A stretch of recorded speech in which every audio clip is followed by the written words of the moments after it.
Thank you very much. Thank you for I couldn't figure out how to get your attention. I figured I would. I know there's some folks that are still out having lunch or maybe breaking up from the press conference that just happened.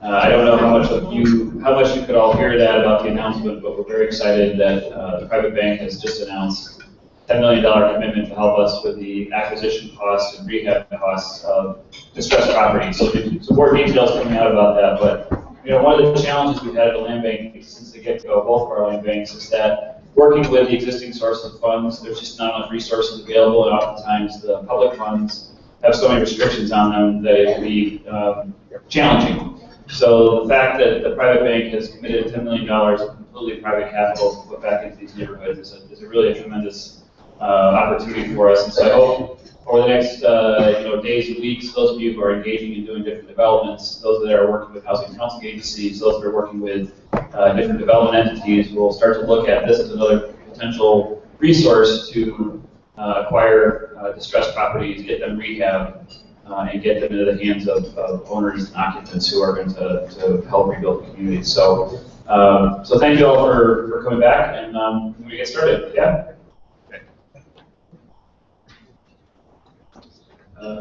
How do I get this? There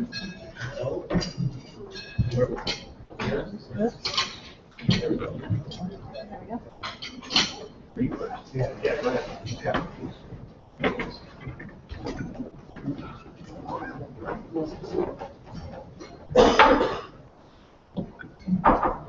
All right, hopefully we can read some of that. It's a little bit of fun, but here is one of the properties we're working on. This is an existing project, 15644 South Cicero in Oak Forest.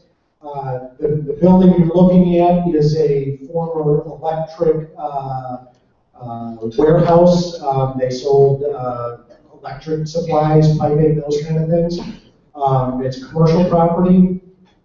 But what is particularly interesting about this, and kind of the project goal, is this is within the TOD area of the city of Oak Forest. And if you look at the map, just south of the blue dot is the Metro parking lot, and just south of that is where the new Metro station is in Oak Forest. So in this city, they're concentrating on the train area as an area they would like to redevelop and provide some new housing and some other opportunities there. So when the land bank became operational, one of the first things we did was start looking at these areas with the city and to see what we could start acquiring and helping with. And to give you an idea where the blue dot is, the buildings all to the left of that, to the west, are all properties that the city has either already been involved in acquiring or has already acquired. So there's a large land assembly going on right with all those buildings and parcels there. So the goal there is a redevelopment and to provide new housing in their TOD area. And some of the buildings which you can't see, but next to our building are what I would consider very run-down, older California-style apartment buildings. So these are buildings that got foreclosed on or became distressed and became blighted, and the city stepped in to start acquiring those properties. And then the idea being that now we have a large piece that we can assemble together, we can attract a developer who wants to do a larger project. So thankfully, about a year ago, there was a similar type presentation, and Brinshore came to that. I think Donnie is here somewhere. Hi, Donnie. They started talking to the city of Oak Forest and said, we might be interested in one of these areas around the train. So there was a discussion that started happening, and the land bank was kind of operational right at that time. So we started joining in those discussions, and then ended up the city wanted us to pursue this property specifically because we could acquire it quicker, we could do it a little easier, and have kind of less steps to go through than the city. But in this case, this is kind of an interesting project because this involves the city actually funding our acquisition of this property. So this was a bank-owned property, was foreclosed on. I can't think of the bank names you remember, American Charter maybe or something like that. But regardless, they had a price. This was not a donation, so we had to pay for it. But luckily, the city stepped up, was able to provide us funding for it. So they're providing us the ability to acquire it and then hold it. And then with the idea, the end use will be a new housing kind of mixed use transaction that Bridgeshore will do, and it'll encompass all of those different parcels that you see up there. They're going for tax credit funding, so this is something that's going to take basically a couple of years to put together. We understand that. The city is okay with that. The city is supportive of Bridgeshore, so this is an area where Bridgeshore doesn't necessarily want to acquire all these parcels with the hope that they'll get tax credits, and they don't want to take on that risk. This is a situation where the city and the land bank are willing to take that risk, and if it goes through with Bridgeshore, they get tax credits and build the new housing there. That's fantastic. If that doesn't happen, we will have an alternate disposition, but we would be looking to do the same type of project. So it's really assembly of enough parcels to make it attractive to a large quality developer, and then being able to package that in a way that they can work with when they go out for financing. And because this is a tax credit project, it's pretty complicated. There's a lot of steps and a lot of things to go through. So this is, I think, a good example as far as where a land bank could fit in and hold something while a lot of other pieces are kind of put together, and while the financing is put together. I would say, how is the land bank helpful on this? We were able to close, to put under contract and close on this fairly easily and quickly, and I would think a little bit quicker and easier than the city could. We also were able to do kind of quick site control documents with Bridgeshore, because anybody that's been through the item process knows you've got to document a lot of things. You've got to have site control. It's got to be done a certain way. You've got limited time to do it. So we were able to help them kind of through that process. We know that's putting those tax credit deals is hectic, and it's last minute. So we hope we were helpful with that. And I think going forward, this is a good model and structure that we can certainly replicate in other places. So we have an agreement with the city. We can use that same agreement in Oak Forest again. They've got a number of other TOD area projects that you might want to look at. This isn't it. There's several more. So anybody interested in Oak Forest, let us know. We'll see if there's a fit there. But the agreements, the way the process is, kind of going through the item process on this one, also I think is all good learning experience for the land bank, for our legal, so we know what we're getting involved in and where we can be helpful. I think this is just one example of doing something where there's multiple land assembly there. There's a lot of involvement from the city, and then there's also multiple layers of financing and those kind of things that have to be worked through. So we're very excited to have Bridgeshore. Everybody, I think, knows them. They're a very high quality developer, and we're excited they're coming to the south suburbs. So they're recognizing there's opportunities and things they can do down there. So we're happy that they're coming, but this is kind of one of the larger, kind of more complicated things we're working on, and now I'll switch over to something that's a little bit easier to go through. So this is 406 Sewanee in Park Forest. This is a single-family home that was a donation from Bank of America. I believe this was the first property we closed on, so this was the first thing any land bank in Illinois acquired. But if you look at the map, it's in a very just single-family residential area of Park Forest. There's not a high concentration of vacancy or anything particularly in this block or anything, but it was a property, obviously, that was a donation that we saw there is an opportunity for us to act on. We have funding, we have the ability to get this back rehabbed and back into someone's hands. So we thought this is a good property for the land bank to take on. One of the interesting things that has happened since we bought this, so the idea is we'll buy this, we're getting it donated, it's in pretty good shape, so we think the renovation will be fairly cheap, and we'll be able to get it back on the market and sell it at a decent price and give somebody an opportunity at a good price on a house.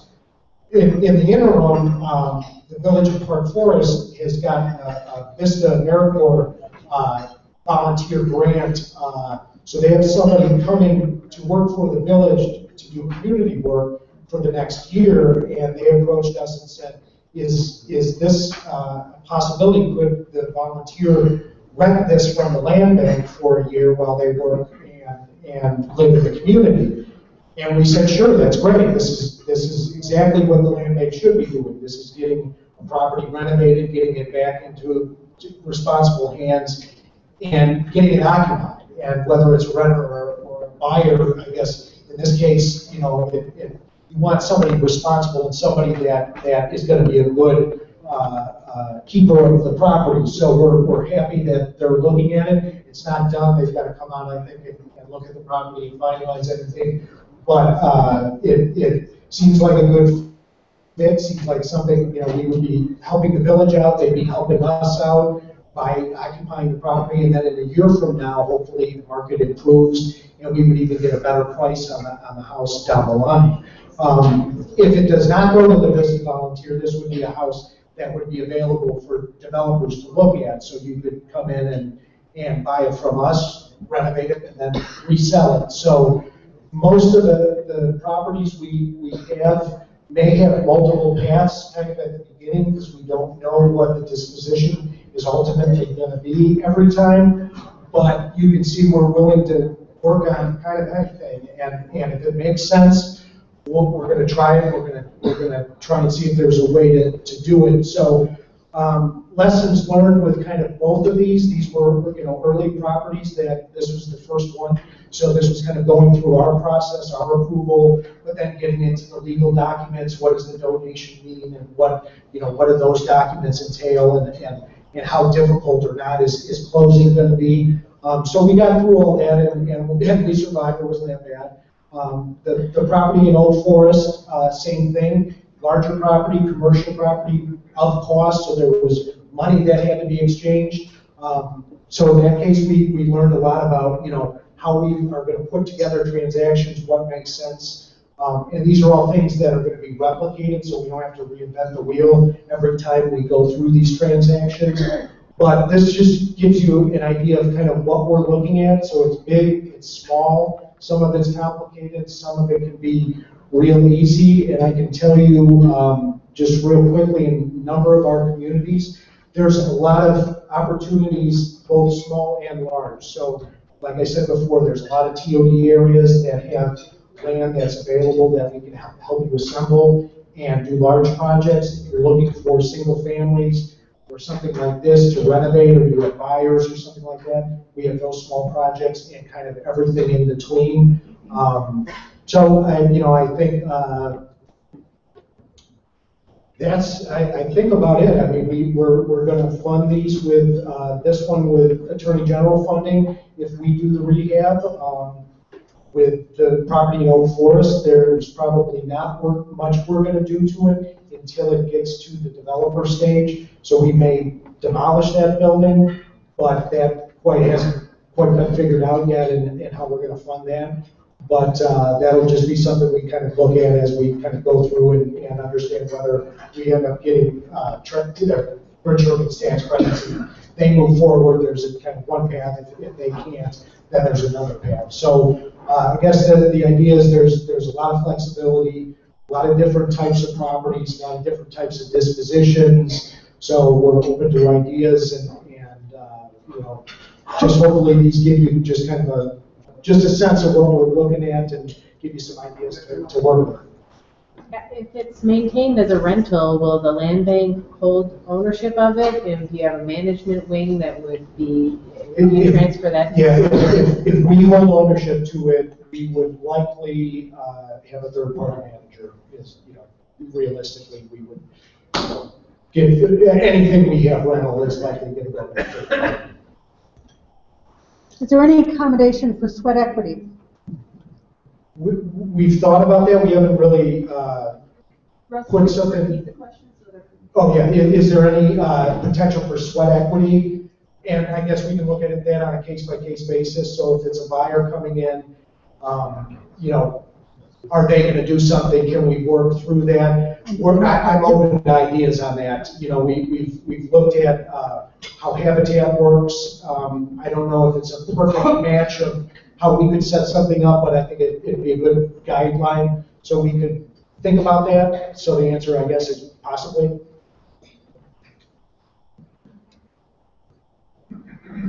Any other questions while I'm up here? Or we can turn it over to Brian, and we'll have questions later too. Yeah. Okay. So I get to be the one that says everything he said. So our slides are sort of similar. So what I try to do here is just kind of give an overview of what we're looking at as far as we're taking through donations. So most of the properties that we have right now in our pipeline are acquisitions that we've gotten through donations from banks. Our primary focus is looking at the conservation of property. So the properties we have identified are ones in blocks where there is a good deal of stability of the housing stock already, not necessarily there are going to be vacancies and foreclosures on those blocks, but the physical structures are there. One of the things we want to avoid if we can is a vacant lot in the middle of a block of houses, because it just kind of contributes to a downward spiral in some cases. Other ones are ones where we're looking at them specifically because we believe the houses need to be demolished. We want to try to execute a deconstruction strategy and link up with workforce development. So we're taking them intentionally, knowing they have to be removed, but that's okay. We're also using these acquisitions similar to the South Suburban Land Bank to engage our partners and support community revitalization, and to really just test run our system so we can increase our volume in the future. So it's important to kind of keep in mind South Suburban had a head start, so to speak, on us, and I've been trying to catch up to Russ. So we'll catch up at some point. We've been following a lot of what they've done and using a lot of the same approaches. So these are the types of properties we're looking at right now. They're mostly single-family homes. There's a couple of 2-unit buildings. There's one vacant lot, although there are a lot of vacant lots that have been offered to us that we're considering accepting. With the vacant lots, because it's so difficult to develop them, the sticking point for us is to make sure we have the ability to convey those vacant lots for a community repurpose. So the one lot we've acquired is slated right now to be turned into a community park in a suburban municipality. The other ones are ones that we're looking at doing for community gardens or some kind of other project, mostly in the city of Chicago, and hopefully with some kind of cash attached to them so that the group that's getting them has the money to actually take over the properties and be able to maintain them in the first years. These are relatively low value properties, but they have the potential for rehab. So all the homes that we are looking at are ones we've gone through or at least considered the rehab costs. I think with the announcement today of this new source of funding from the private bank, there's also the opportunity that people who would be looking at these homes in their neighborhood would say, I'm willing to take that home because I want to live there, this is my community, and now there's a resource they can get their hands on to actually acquire the homes, have them rehab with responsible general contractor partners, and move into them with affordable mortgages.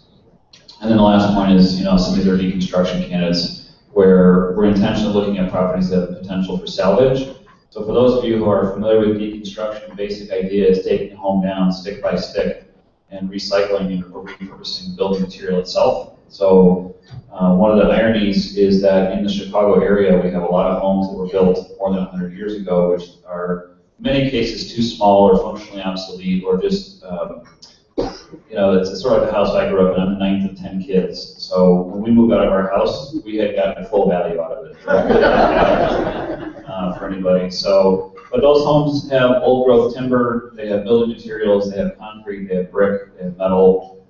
There's windows that can be salvaged. There's lots of items that can be salvaged. So if you're taking a building down, instead of taking it down and putting it into a dumpster someplace or trying to bury it in the ground. You're basically saying, let's put this building material to productive use. And because the standards of which a lot of these homes were built, when they were built 100 years ago, they're much better built homes than they are ones you're seeing that were built 30 or 40 years ago, potentially. So, assuming there hasn't been a fire or such extensive water damage that everything's completely rotted, there's actually the ability to remove the home, salvage the material, put some people to work, and sort of make lemonade out of lemons. Acquisitions by purchase would be homes that we secure at below market values and coordinate redevelopment for community benefit. What that basically means is we get homes offered to us where we're getting them potentially below market. So there's an opportunity for us to acquire them, hold them for a community partner or a development partner, and then convey them where the benefit that we got of the below market value can be passed on to sustain affordability or to provide them with the ability to develop that property within a realistic budget. Again, testing the strategy for future use. One of the reasons why you don't see any homes is because the homes that we move to acquire are not working out the way we anticipated. One of the challenges, anyone who's done work in this area, you'll realize is the homes that you get from somebody, there's a lot of buyer beware that goes on. Because we are government entities, we're not really looking at taking on properties where the risk is so great. We're also different from the South Suburban Land Bank in that we're not going to be rehabbing these properties ourselves. So if we don't have an end user who's willing to take on that risk, or we identify an issue during the sort of inspection period where there's a structural issue or a really significant issue, then we just won't be able to acquire those. We'll pass on those. So in one case, we had a property we were looking to acquire. It turns out that it had broken sewer pipe, environmental contamination. It had a second floor bathroom that was not built to code, that couldn't be there. So you start to go through this process where you say to the person who's selling it to you, thank you for this offer. We thought we had a deal, but then it turned out that you misled us on multiple things because there are things that, if not misled, were not disclosed, and we therefore have a challenge to close. So we're still working through some of those kinks, trying to figure out how to avoid the difficulties that you have when you're trying to acquire properties. The other thing is, we're starting to see, quite honestly, we're seeing more market recovery. So ideally, we don't want to be in the way of a market recovery, of a private market transaction to go forward. So if there's homes that we're looking to acquire that we know could sell to just a home buyer off the street or out of the MLS, then we're happy to get out of the way and make that happen. Other things we're looking at. So we're really focused much more than the single-family homes. We're looking at pursuing properties through the abandonment statute to really use the statute more effectively. We are looking at commercial industrial parcels where there's a stage development, not unlike the Oak Forest project. We're a little further behind, so we're working with our partners in Cook County to try to identify specific strategic parcels where we can use the land bank. We're also looking at the land bank as a tool for addressing issues around water management, transferring to development, energy efficiency retrofits, energy production, urban agriculture, workforce development, and other what I would call social goods projects. So there's a lot of stuff that's going on within the land bank that's just strategies developing, where I think our expectation is in the months to come, you'll see the land bank getting involved in more and more things. But because the land bank is new and staffing is just getting started, there's just simply a capacity issue of how much you can take on at this early juncture. Okay, and again, if you want more information, that's the contact information for the land bank. Now it's just questions or discussion.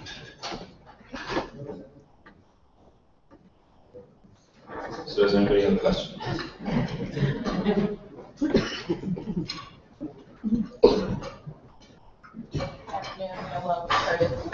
How do you, and what are your cross checks for properties that might be in court for pre-foreclosure or in foreclosure process versus something that who knows where it might be in the status, and how do you go about alerting someone who brings a property to you all at whatever status or you come back with? If I understand the question, you're asking how do we determine where it is in the foreclosure process beforehand?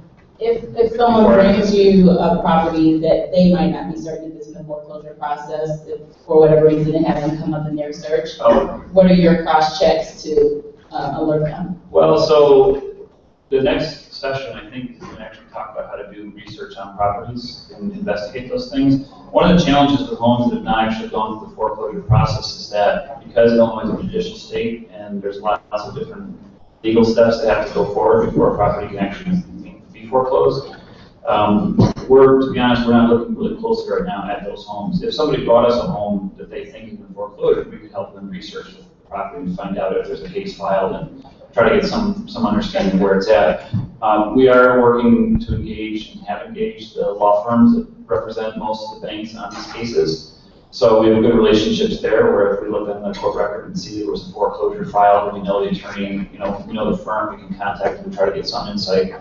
But the difficulty is if the property has not been foreclosed or if there are issues impacting the foreclosure, so for example, if it's occupied property, it's very likely the case that we may never get the ability to acquire that property, and so we just wouldn't spend a lot of time on it. We'd wait to see if it actually came into our hands. Or with properties that are up for abandonment, where there's actually been an establishment by a third party, the property's abandoned, usually the municipality, then it's different, because then the issue is really making ourselves available to say, if you take this property through the abandoned statute, we are ready, willing, and able to accept it from you and hold on to it for redevelopment.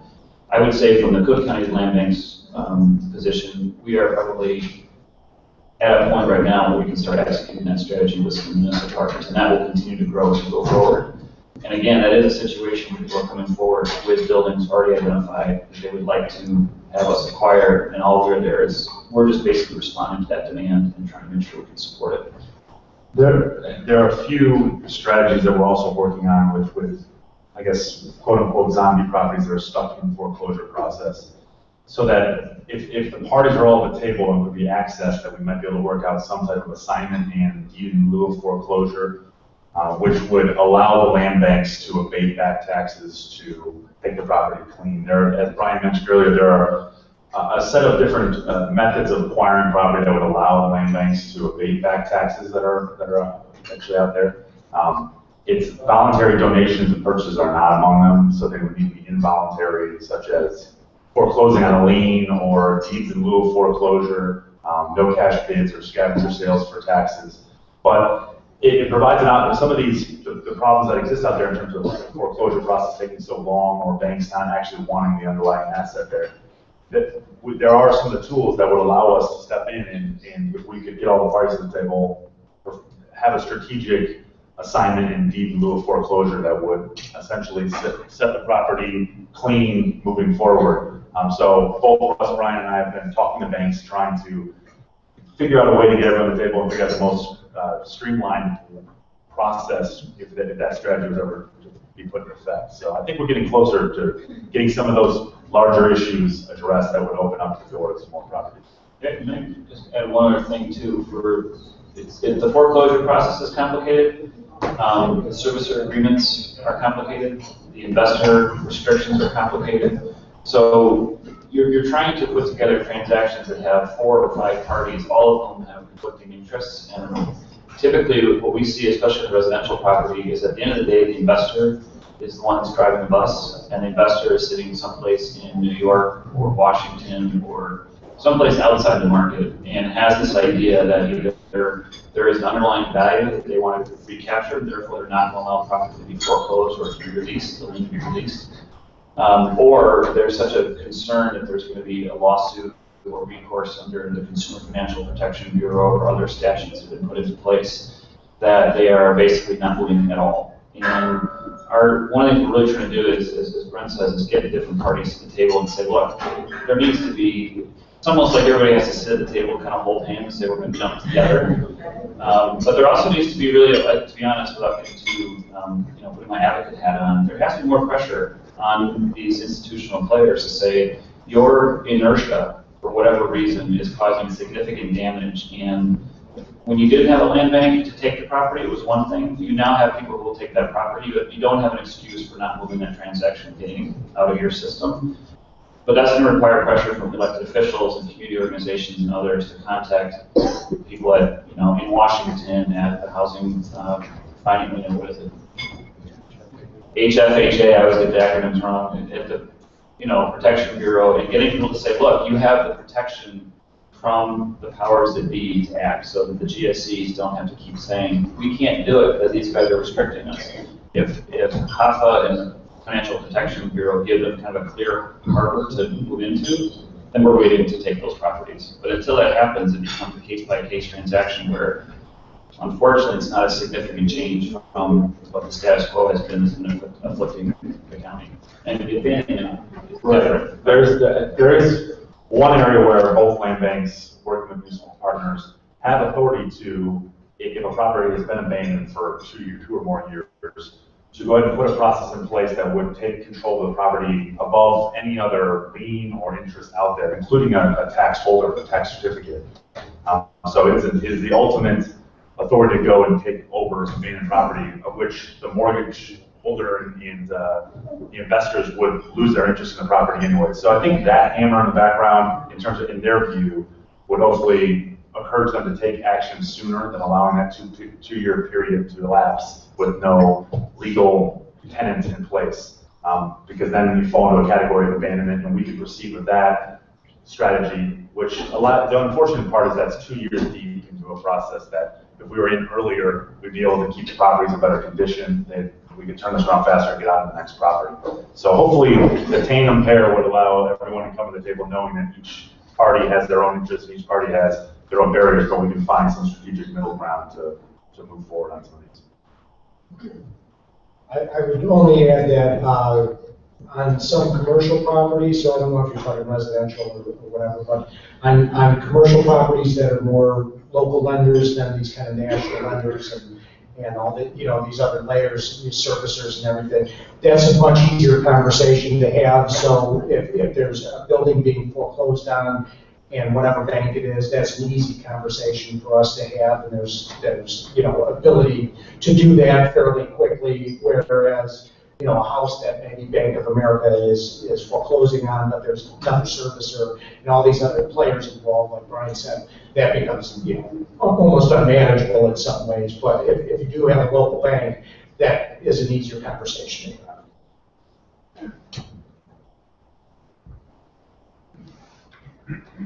My question kind of piggybacks on hers, the zombie property, what is that?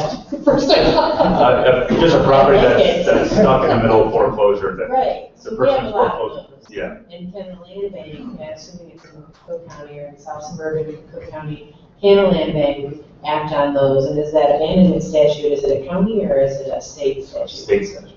And can the municipality act on the abandonment statute? Yes. Because we have, that's a huge issue. The owner in Elgin, part of which is in Cook County, we can find something there. It's a really big issue, and I'm sure it is in everywhere else that I've been here. So. Yeah, it's the abandonment statute and park forest use it very effectively on their own without a land bank, but they are bringing some of their expertise to the South Suburban Land Bank. But it's a statute that gives authority to local municipalities, and the county has their own set of abandonment statutes out there in the county code. But it is a power that exists whether you're working with the land bank or not, but we exercise the same power. Our staff is just focused on that part of managing the local government, whereas local governments have a lot of other issues that are in play.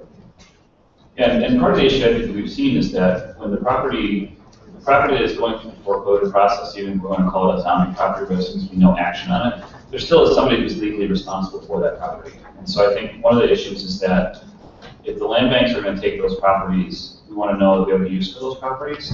If not, it may be in the better interest for the municipalities to simply go after the current owner and attack the liens or try to take them themselves. I think the bigger issue that we see with a lot of municipalities is that they don't want those properties either. It's expensive for them, so it really requires identifying which properties, which municipality, and then who is going to take them from the municipality when that's done. It's not only for a lack of tools, right? It's more for a lack of capacity on the part of a lot of municipalities to actually take and hold this property, and an uncertainty about what the demand is for it after it's been taken. And it's staff intensive to a certain degree to go through the abandonment process. It's about a year of work, and you can get assistance. That's where assistance from a land bank that would be doing these larger bulk would be effective. But a lot of the properties that are sitting out there in this state of a foreclosure action has been initiated, but has not been completed, and the bank walks away really from their action, yet the owners have walked away too, and just sitting there in the state. There are other tools that municipalities have that they could put in effect. Abandonment's one of them, but demolition action if the structure needs to be demolished, or rehab, and people forget about the section part of the Demolition Act, which is you can go and do rehabilitation, you don't have to destroy the actual structure, and then lien and take action, again, in a higher priority than a mortgage that would be out there. Other questions?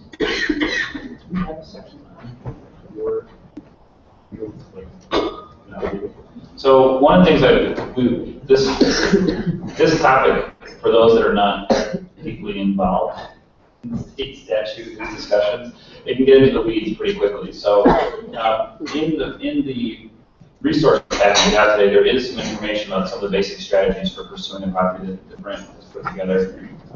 We also can have some additional workshops in the future around these very specific strategies, because it is part of the process here is just understanding what the existing law allows and then executing within the confine of that law. I mean, I think I don't want people to walk out of here feeling like, gosh, we can't do anything. These are really limited. It's actually the opposite. It's recognizing that you have to take it through a particular strategy, but once you pursue that strategy, you can be very effective. Maybe one of the things we can do is to set up some time in a future workshop for those that want to pursue a more thorough understanding of how to use abandonment, how to use priority liens. So these are tools that are currently available. Yeah, and a great way to work through some of the possibilities of both things is to present a project idea. That's what we're dealing with on a weekly basis. If someone comes forward with an idea, I have a subdivision that's half built, I own all the property, I'm about to go under on my investments, is there anything the land bank could do? We talk to local communities, and then you work through from there. At that point, what are our legal options? What can we work on? And for each project that comes before us, we learn something new about what the land bank can do, and in some cases can't do. But if you have a question, no question is a bad question, and send it in, and then we learn something from the question, but you also can learn about how to work with the land banks just by throwing out a couple of different potential projects and see how they fall out.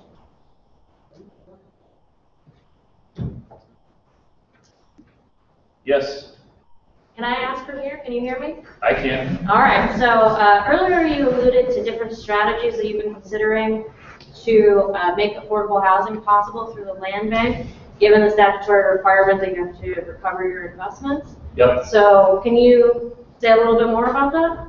Well, the first thing is to see if we can get properties acquired and rehab within a framework that is affordable, generally speaking.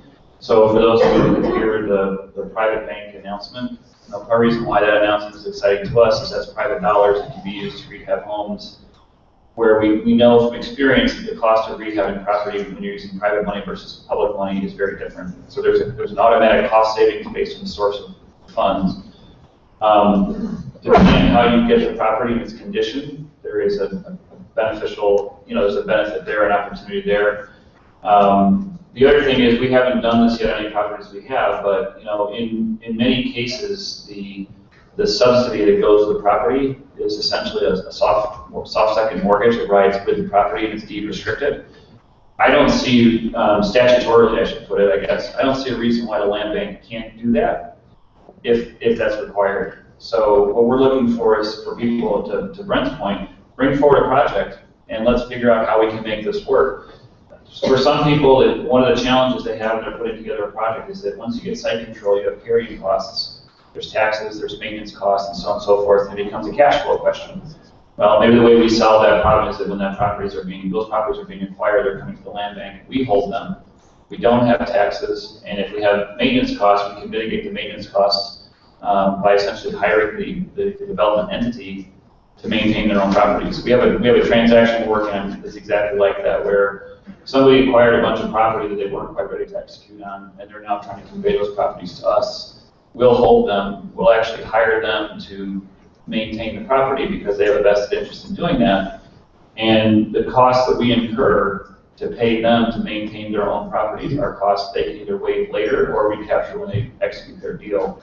So it requires us to sit down and understand what is the particular project, what is the way we can add value and how can we get to where we want to get to, which is, in this case, 30 homes in the south side of Chicago that are being redeveloped for affordable ownership and some rental.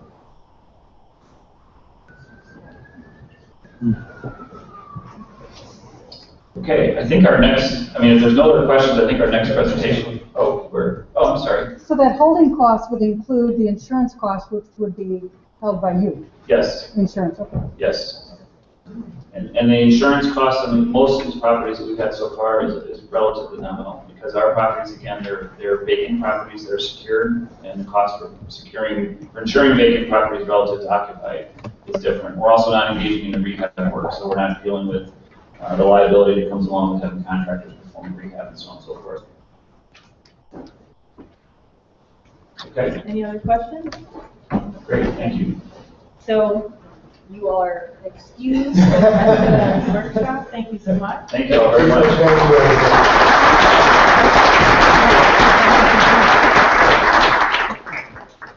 So we keep hearing this mention of your due diligence, the research you need to do in order to do business with the land bank. Where do we start with that? That's what we're going to get into here in this next section. So I'm going to welcome up Josh Kaloff, who's a long-time member of the Open Government and Civic Innovation Community here in Chicago. Through his company, Kaloff Strategies, he works with nonprofits, community groups, and local government on civic technology and data analysis projects. Welcome, Josh. And Chris Whitaker, he runs a civic technology company by the name of Civic Whitaker, very clever, which includes clients such as Smart Chicago Collaborative and UI Labs. He utilizes experience in government and community organizing to advance civic innovation in Chicago. And I want to give a special thanks to the two of them because they are responsible for the video that is recording right now, which will be available to you later on. Good afternoon. Good afternoon. So the first thing we'll do is get out of this thing because this is a hands-on training. Hands-on training that shows how you cannot type it.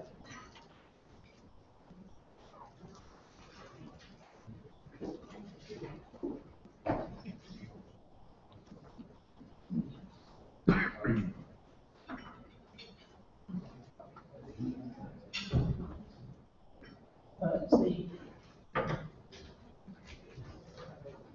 Yay. Part one. On again. This may be a very short training.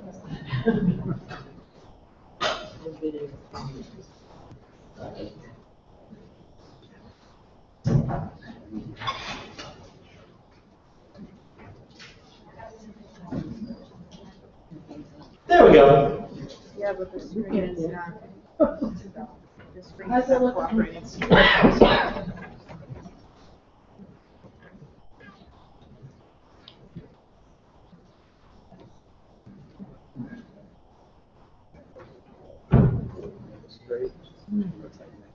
This is the brilliance of doing live TV.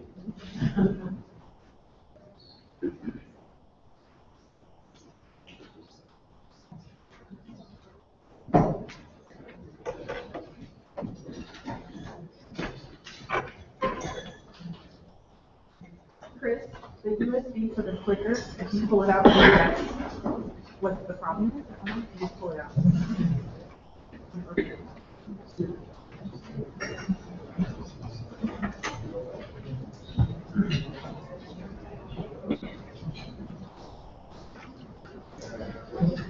So while they're fixing that out, we'll introduce ourselves and talk a little bit about who Smart Chicago is and the type of work that we do. The Smart Chicago Collaborative is an affiliate organization of the Chicago Community Trust. We care primarily about digital access, being able to get to the internet, digital skills, knowing how to use the internet once you get on the internet. And the third thing is having something worth going to the internet to. We do a lot of work at the Center of Civics and Technology.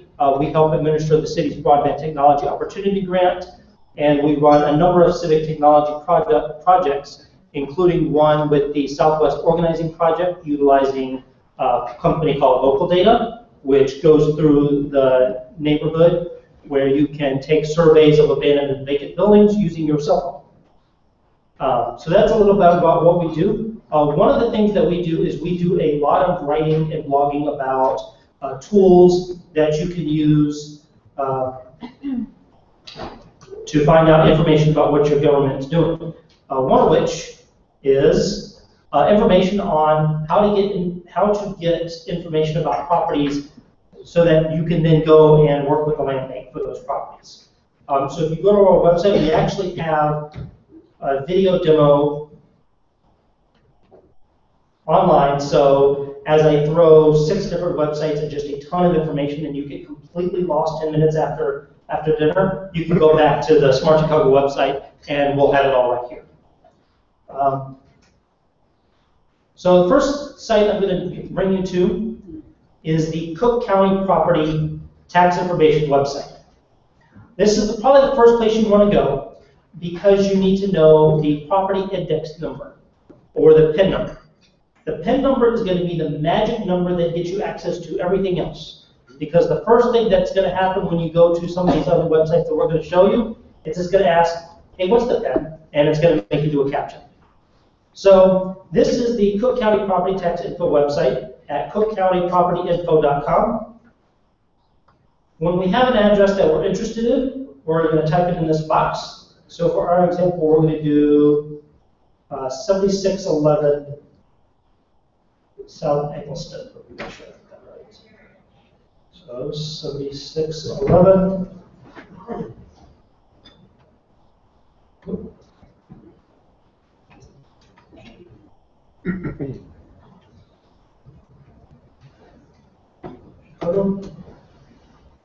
Okay, so when you enter the address, it's going to give you all the addresses that it thinks matches what you were talking about. Fortunately for us, there's only one, so this makes this pretty simple. So I click on that, and it's going to bring us to the main Cook County Property Tax Info page. I'm going to go over this, do kind of an overview real quick, and then we're going to dive into the different parts of the site. So the first thing you want to do is look at the picture. Sometimes addresses change, and the information that the county has doesn't always update as nice and neatly as you think. So the first thing to do is to check out this picture and make sure that, yes, it is the property you're interested in. And then over here, it's going to show you the PIN number. This PIN number is going to be your magic key to getting to all the other sites that we're going to show you. It's going to show you the estimated property value, the mailing address for who owns the tax or where the tax bill got sent to. Down here, it's going to show you tax bill amounts and tax histories, any exemptions the property has, any appeals that the property went through, if any refunds were available, tax sale information, and then the latest document deeds and liens as reported by the Cook County Recorder of Deeds. So I'm going to turn it over to Josh, who's going to show you CookViewer. Okay, so underneath the picture here, there's a link that says View on CookViewer Map. And when you open that up, it'll take you right to the property. And CookViewer allows you to see more information about the property itself and about the neighborhood around it. So it brings you right to the parcel. You can click on this, and it'll give you some of the same information that the property info page did also. But if you go to Browse Data Themes, you can look at what's around there, kind of like if you're using Google Maps, you can see transportation or schools nearby.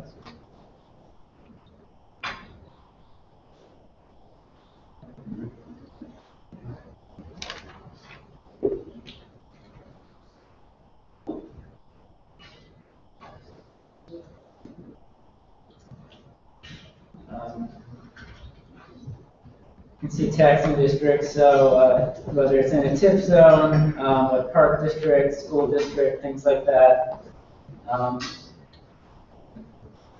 Another important piece of information, if you click on the advanced up on the top right, is zoning information. There's all the way at the bottom here, you can turn on zoning.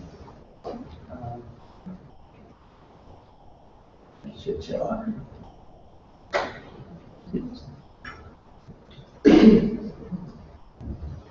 There you go.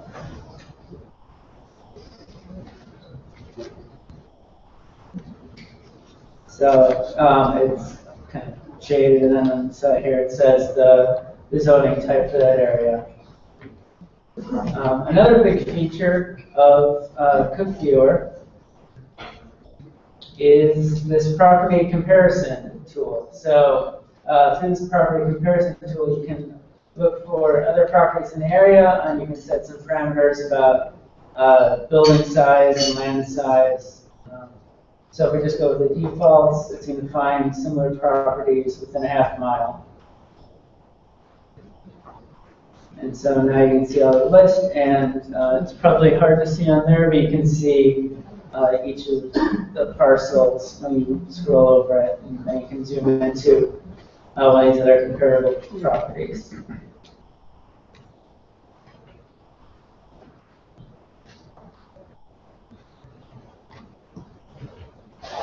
So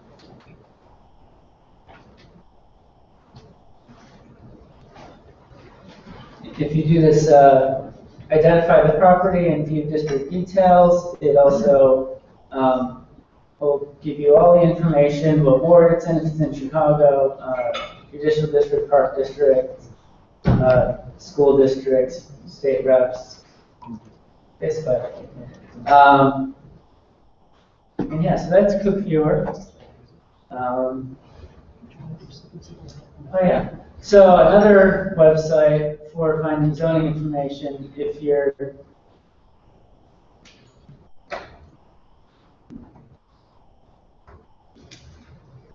in Chicago, I think it's spelled out. Is it? I think so.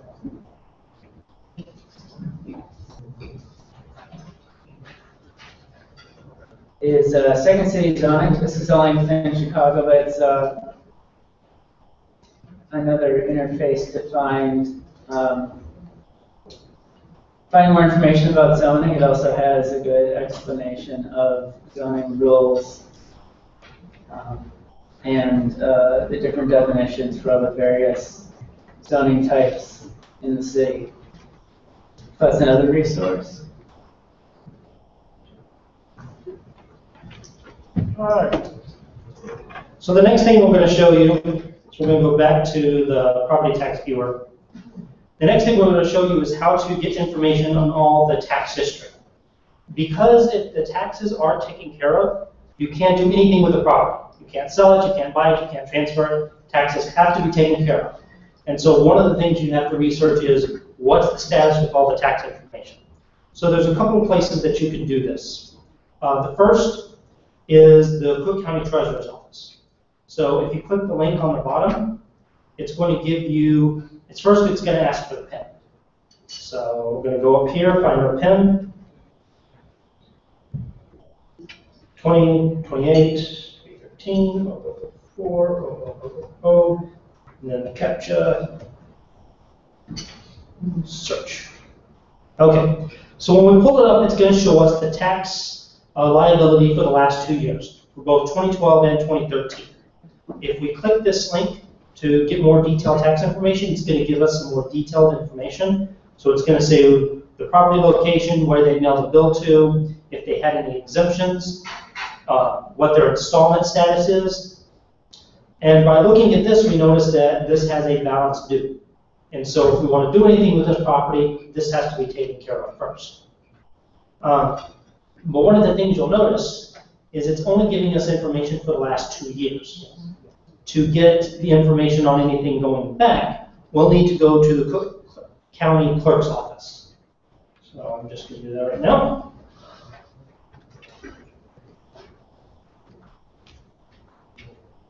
Cook County Clerk.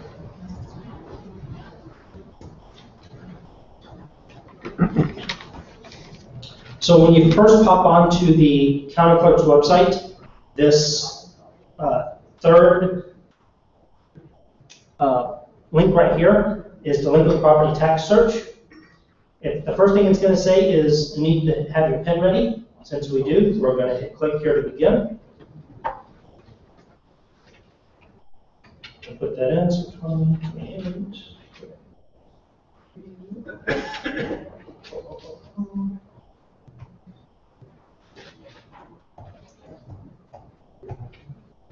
Put that in. Okay.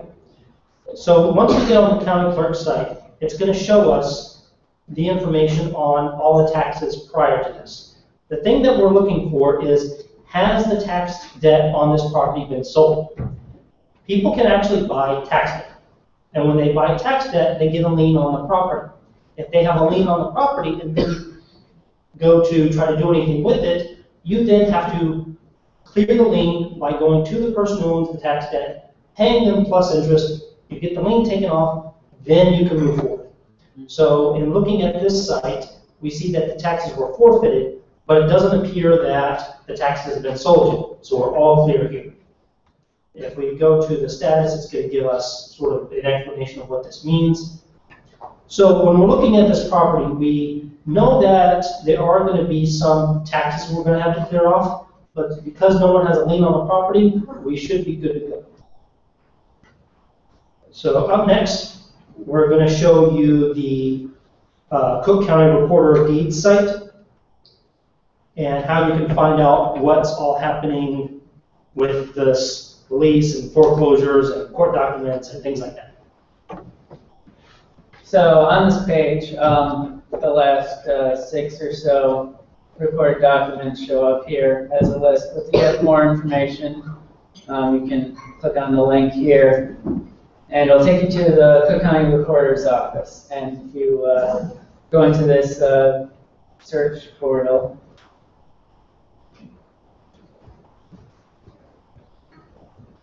it will ask you for the PIN again.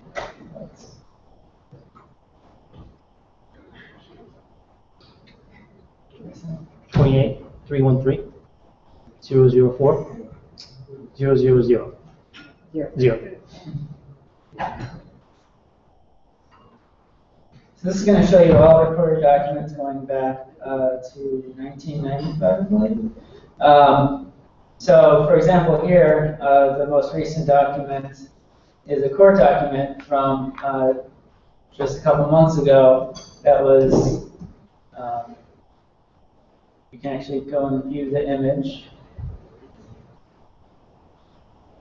And so you can actually see the image of what the court document is, and in this case it was a building violation from the city of Chicago. So you can view images, and if you want to print them, you can add it to like a document container here, and then it ends up being $4 to print it. But this is also how you can see other previous documents. So there's a number of court documents. And you'll see mortgages and deeds. Here's a deed.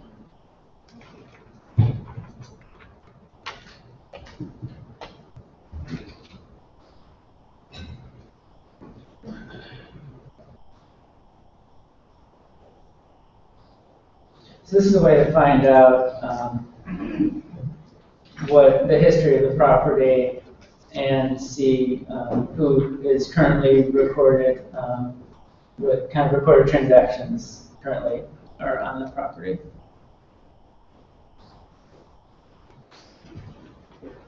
So because we have, because we see that there's a building violation, we definitely want to check that out.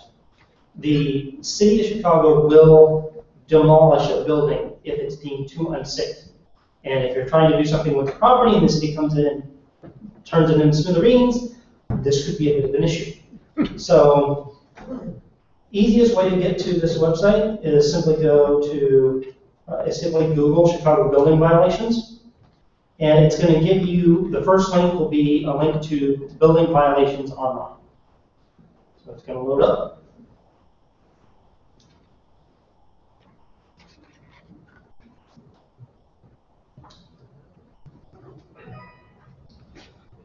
So the way the demolitions work is the demolition actually has to go to court first. And by using this site, it'll let you know sort of what the status is. When we get to the site, we're going to accept the terms of license. And then, unlike all the other sites, this one is okay with an address. So we'll go to 7611 South Eggleston. And I think, and we're going to find the information here.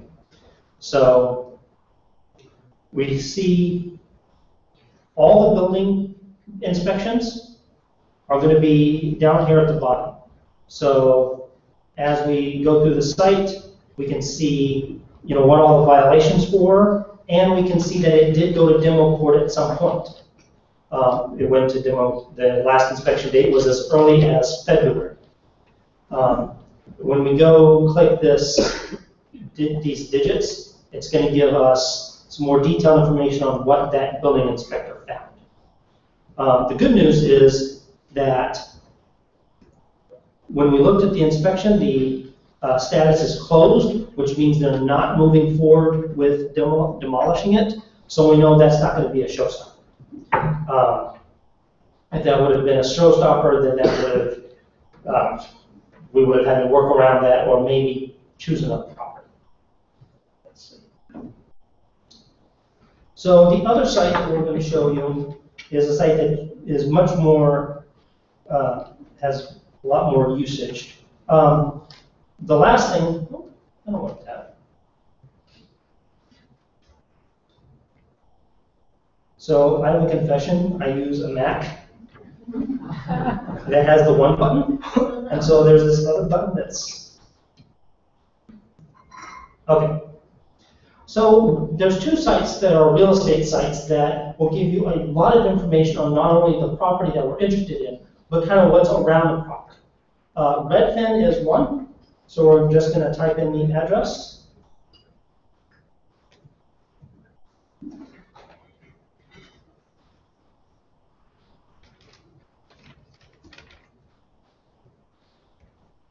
Okay. Now you will need to sign in to get all the information, but already you can see a picture of the building, kind of what it looks like on the outside. And then down at the bottom, it's going to give you some information about the building itself. This is a recently rehabbed building, sold for $175,000 in 2005. There was a fire next door that caught the building on fire, so definitely want to watch out for that. When you go down further, it's going to show you some similar homes nearby. So we can see a 3-bedroom, 2.5 bathroom, sold for $185,000 fairly recently. When you scroll down a little further, it's going to give you the information on the schools, the grade that it assigns those schools. It's going to give you some information for the Greater Grand Crossing neighborhood. And then down at the bottom, it's going to give you some more properties nearby that were recently sold. So this home's 4-bedroom, 2 baths. It's going to show you some other properties that are in the same range. And you see that they're selling everywhere from $205,000 to this one, which is $4,500. This is probably also another refurbished.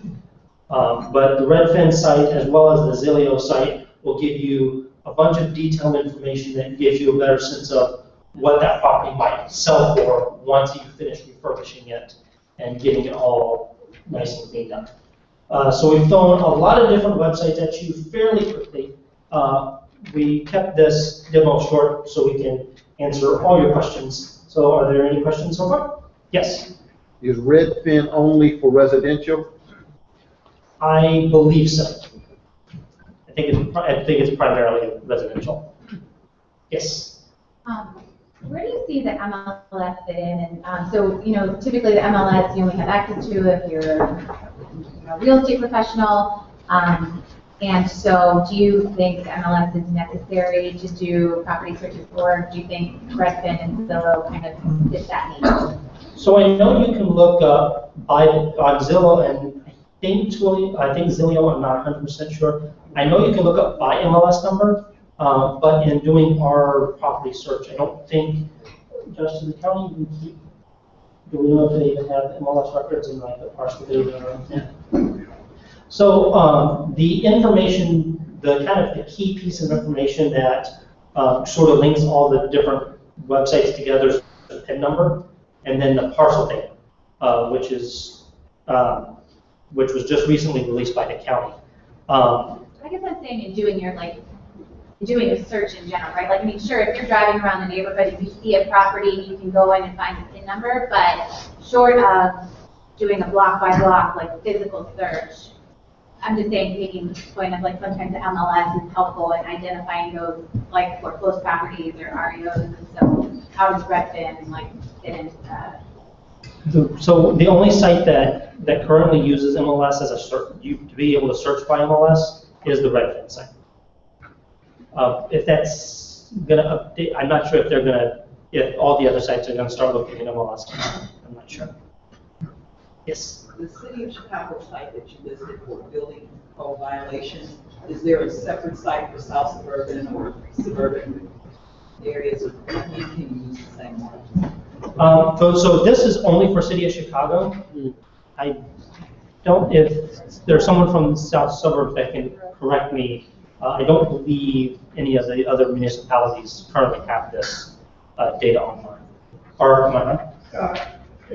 Most of it's not online, but South Suburban Mayors and Management Association has a GIS system that has a lot of information in it.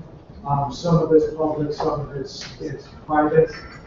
If you want to get a hold of me, I can hook you up with the right people to do that. It's specific, obviously, to the south suburbs, but they do have kind of their own information system that they've been building. So it does have probably a lot of the information you look at. Okay. Is there a website you can put it to? It is, I'll tell you the wrong thing. It's, go to ssmma.org, and there is probably a link on there. It's called their Property Atlas, and I'm not sure where the link is. Go up to program areas, maybe. So South Suburban. GIS Atlas, a couple about that one. So look, I got a public portal up there.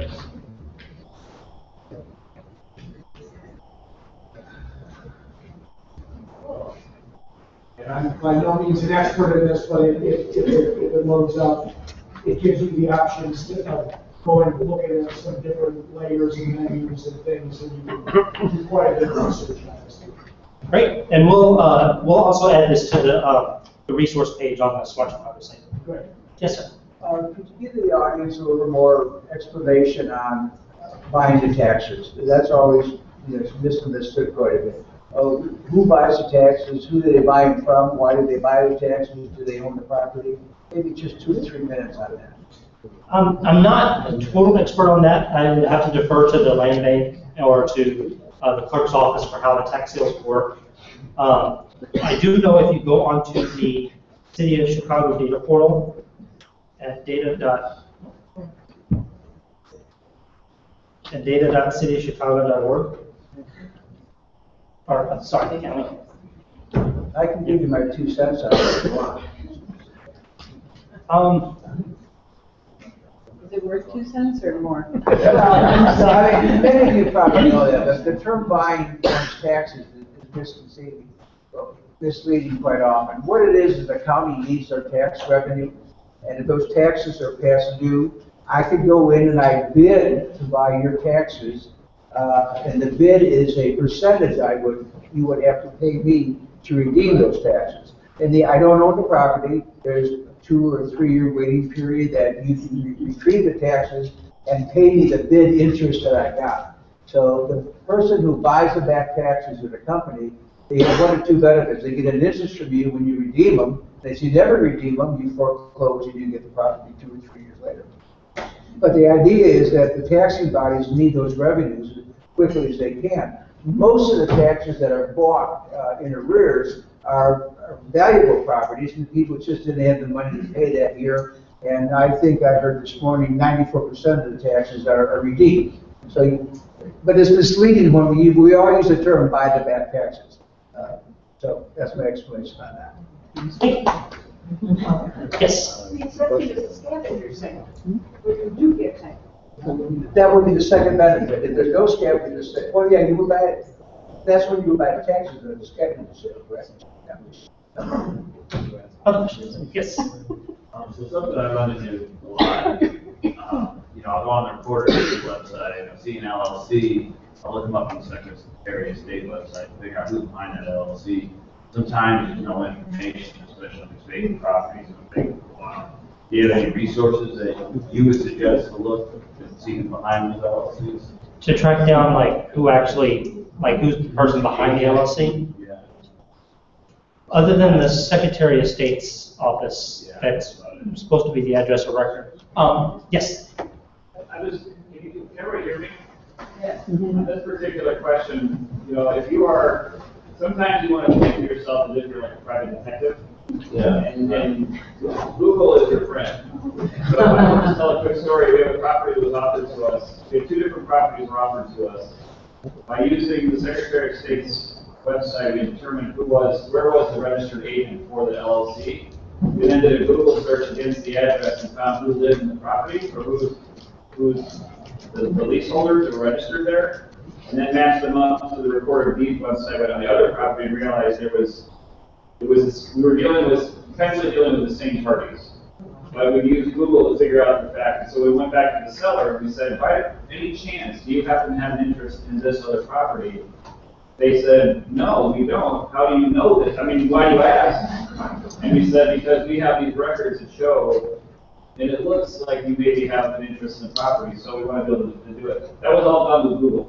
Wow. So cross-referencing the address, the name, lots of times the LLCs will be, Stonebridge LLC, then Stonebridge LLC, then there'll be Stone STON Bridge LLC. You can find those people, but it just takes a little bit of extra work.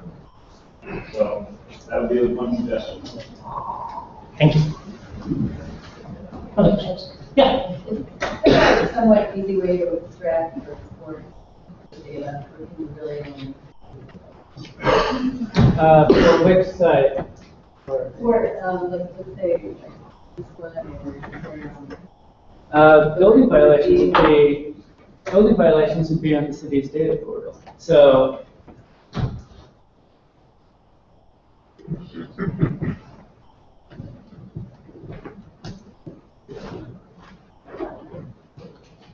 for Chicago building violations, there should be a data set. If you click on buildings, it's probably the top data set. You can download the whole data set. It's about 1.3 million records, and it's got a lot of different detail. What's the second one? The first one's the register. The vacant building register deals more with like the court stuff, by the way. So this is the City of Chicago data portal. It's run off Socrata. You can find, using the search bar, you can find pretty much any data set the city's released. And then if you want to find a specific thing inside each data set, it has a search function right here.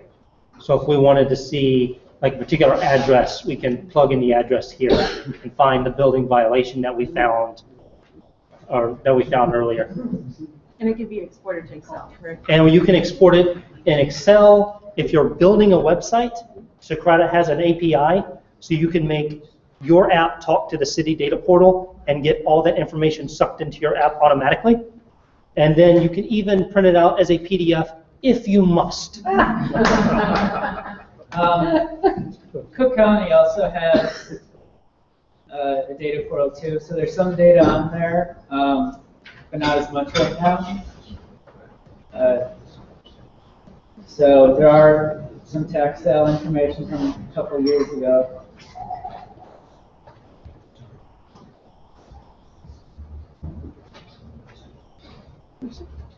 So you can see from the annual tax sale registered buyers, and then pins that were actually sold or forfeited, and also the scavenger sale. And there's foreclosure data from 2011, I believe. So there's some data on the Cook County portal, and there'll be a lot more coming soon, hopefully. So that's one way to get to the raw data. Yes, sir. Another way is to go City of Chicago. You can do it on the screen. City of Chicago.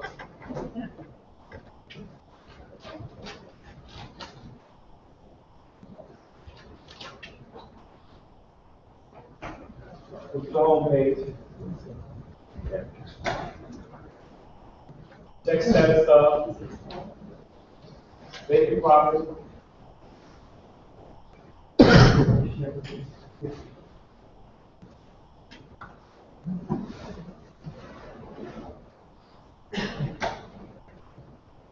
Check status of vacant property. It's loading. This is not that's disconnection.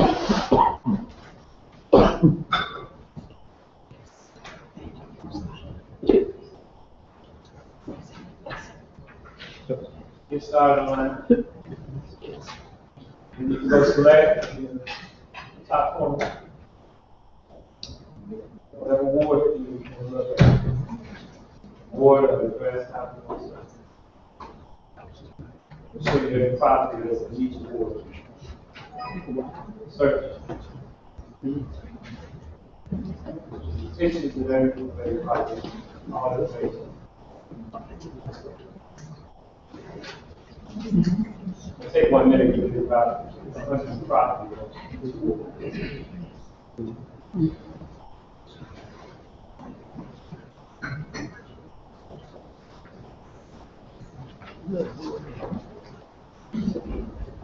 Or we're waiting for that to load. What other questions do we have? Or here we go.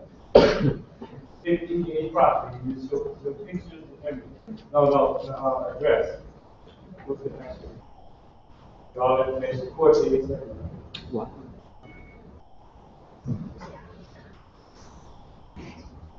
It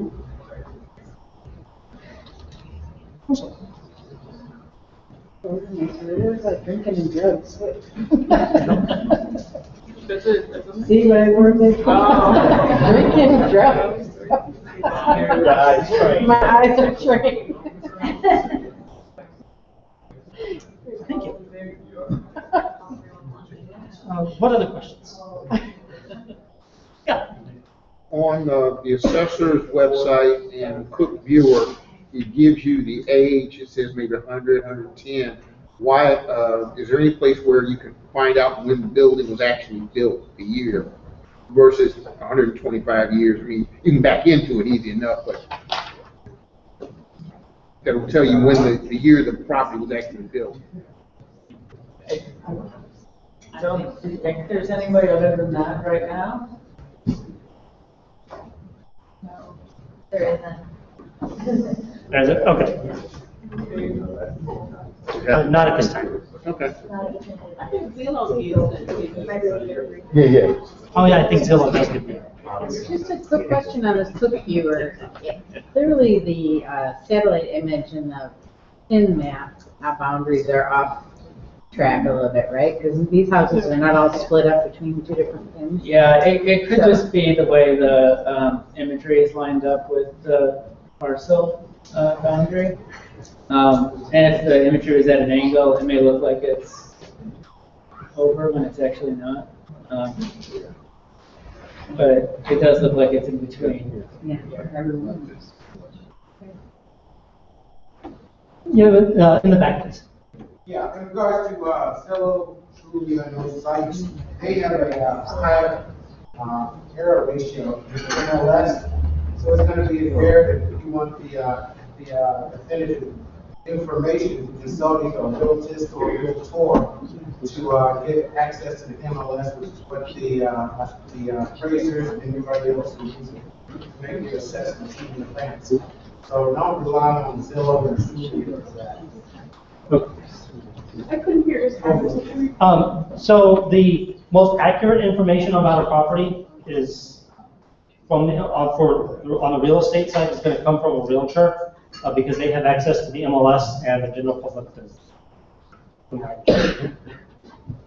Did I get that correct? Yeah, you just got out real test and real tour. Realtist and real. They're the same. Yes, ma'am. Our apartment is on the market, and we looked it up on Zillow, and they had about 50% of the information wrong. Started in taxes, double what they are, they had no amenities, they had the location, school district wrong, and our realtor told us that they have their own program, and they put in an address, and then they put the rest of the information. Oh. So everything in Zillow can wear. Forget the last 9/10 of my presentation. in that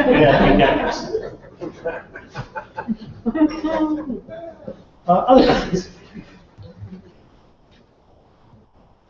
Yes. So when we're submitting a proposal to the land bank, will we need to like bring proof of all this? Is there in the application, and I don't know if this is a question to refer back to the land bank, but do we need to bring all this with us? Like what information do we need to bring? My understanding is that the land bank is going to also be looking at this, and so to get through the process, the easiest, fastest way is to already have looked this up, because these are the kind of questions that are going to come up as you go to do business with the land bank. Other questions? Nope. All right. Well, thank y'all so much. If y'all have any other questions, we have a contact us page on the Smart Chicago website, so feel free to shoot us an email.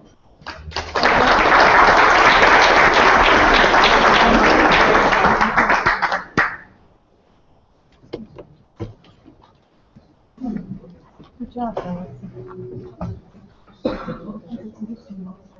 So we have arrived at the last section of the workshop. We're going to get into training and financial resources to support your donation or acquisition.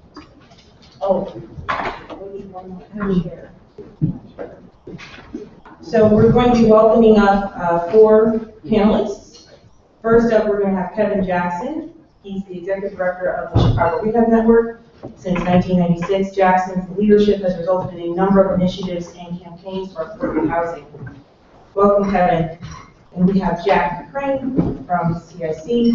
He's manager at CIC, where he works with multifamily investors and manages a new single-family loan pool.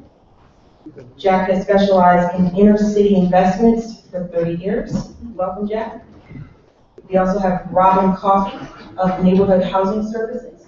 She is Assistant Deputy Director at NHS and oversees all of their home ownership counseling activities, as well as their CDFI mortgage lending affiliate, Neighborhood Lending Services, Inc. Welcome, Robin. And lastly, we have Robert Rhodes, or Rob Rhodes. He's the Chief Operating Officer and the Executive Vice President of Programs for the Chicago Community Loan Fund. Throughout his career, Rob has been responsible for nearly $3.2 billion in capitalization across a wide range of portfolios. Welcome to you all.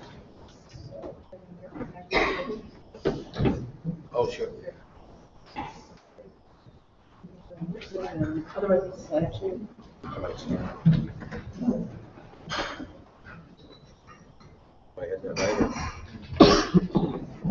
Oh, I think you gotta put it on slideshow first. Oh, yeah.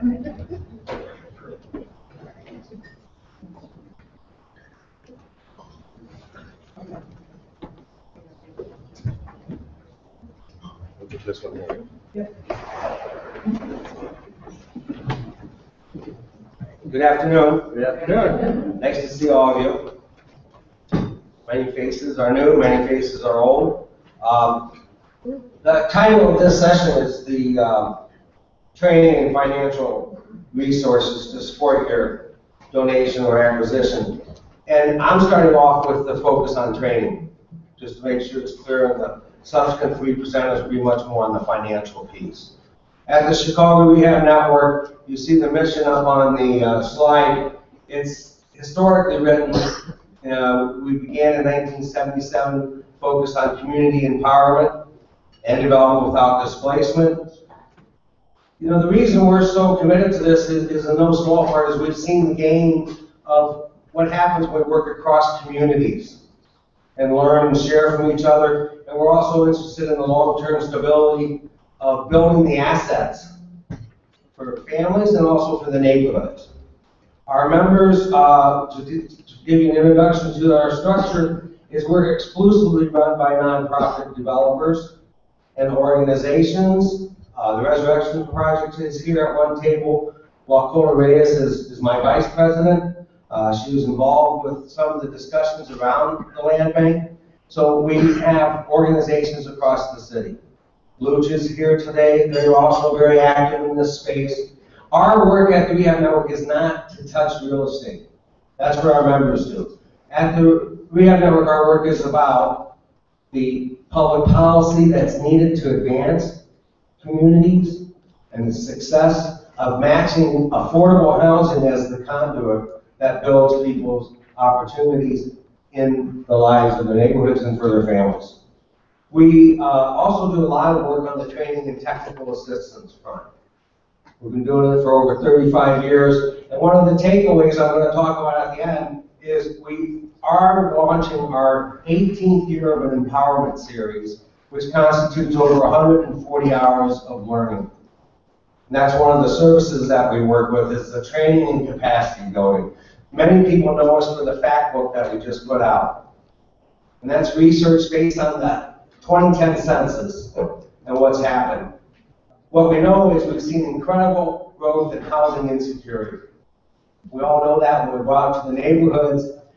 Frequently, though, the broader public gets lost on what's really going on. In Chicago, according to the fact book, virtually every community has seen an increase in cost burden, and it's happened within every income group as well.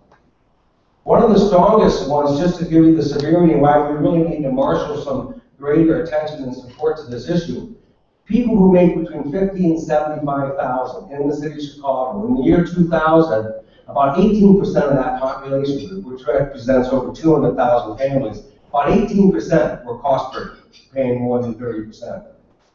10 years later, over 50% of that population is now cost burden in the city. That's the housing insecurity that creates a lot of instability. So we work at how do you get the best practices put in place. And the reason we do that well is because we're being informed by people who are out in neighborhoods figuring this stuff out. And what do they need to do it better? That's our operation. You'll see up on the note, we do the Legacy 35 campaign. It's just looking at all the practices that and victories that have happened, and we're looking to raise $1 million so that we can expand our work. And we've always supported land bank. The takeaway in part is by sharing and recognizing we want to get rid of the blight. That's our common interest, whether you're a for-profit, not-for-profit. We want to get rid of the blight. That's a common value. We want to make sure there's not failure. And that's what the training capacity comes in. On slide 2, I'm just going to go through quickly some of the stuff that we'll talk about in our trainings and details is you have to get through the factors. We heard some of this before, the zoning and regulatory environment, the location and neighborhood.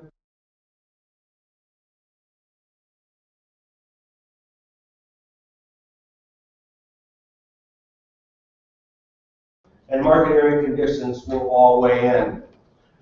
The next slide talks about the financial resources. There's different resources. And to give you an example of our training, we spend 2 days, 2 8-hour days going through sources of finance.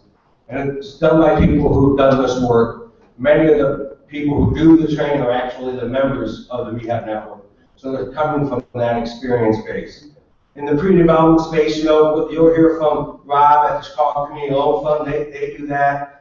CIC, Jack does that here. Jewish Council on Urban Affairs has a loan fund, money for pre-development. LIST, the Local Initiative Support Corporation does. Cook County Department of Planning and Development has some. And so does IDA in terms of the Illinois Donation Tax Credit, which that represents, just to give you a sense of the scope of the Rehab Network, We don't touch property, but it was through our members and our allies that we passed that last decade, and it's been an incredible source. There's construction financing, and it just has a program against CIC. Jack Soin to my left talk about that, and the loan fund. The state, we have to look at the IDA, the Illinois Housing Development, and then there's some banks that are working on this front. Bank of America has a 203K program, Urban Partnership Bank, and there's probably others. Other grants and home buyer subsidies, of course, many of you know the Federal Home Loan Bank, Neighborhood Housing Services, and the Illinois Clean Energy are sources. And now we just learned today at lunch that the Land Bank has its own source of funding as well, which was very good news. And I'm going to wrap up now with the training and technical assistance work that we do. I'm very proud of the work that's happened at We Have Network, and that would be preceded myself, because there are so many people across the sector, from government, nonprofits, and for-profits interested in community development that have gone through the We Have Network trainings. We're going to invite all of you to join us in that pursuit. Several people in the room here have done that. In the legacy campaign that we launched, we recognized 3 of our graduates. Lawrence Grisham, who's the Managing Director of Housing today. Chuy Garcia, who was here earlier, who's the Commissioner of Cook County. And third one is Katrina Van Valkenburg, all got legacy awards because of their work. Katrina does the supportive housing space. So what we have in front of you then is, and outside are the postcards that you can take away that outlines the next empowerment series that is going to be starting in September. And then there is a flyer that talks about 2 specialized trainings that we've done in the past about successful development of vacant homes, project feasibility and analysis. And so it's a very hands-on, very detailed discussion. And this one is going to be 2 hours, either in the morning or in the afternoon. It's Monday, September 8th in the morning at 8, or Tuesday in the evening on September 9th at 6. You can see how to register for all of this on the flyers and cards supplied. You can always reach us at our work office, and of course we're online at www.chicagorehab.org. But we look forward to working with you and build the community that needs to really help people in Chicago succeed.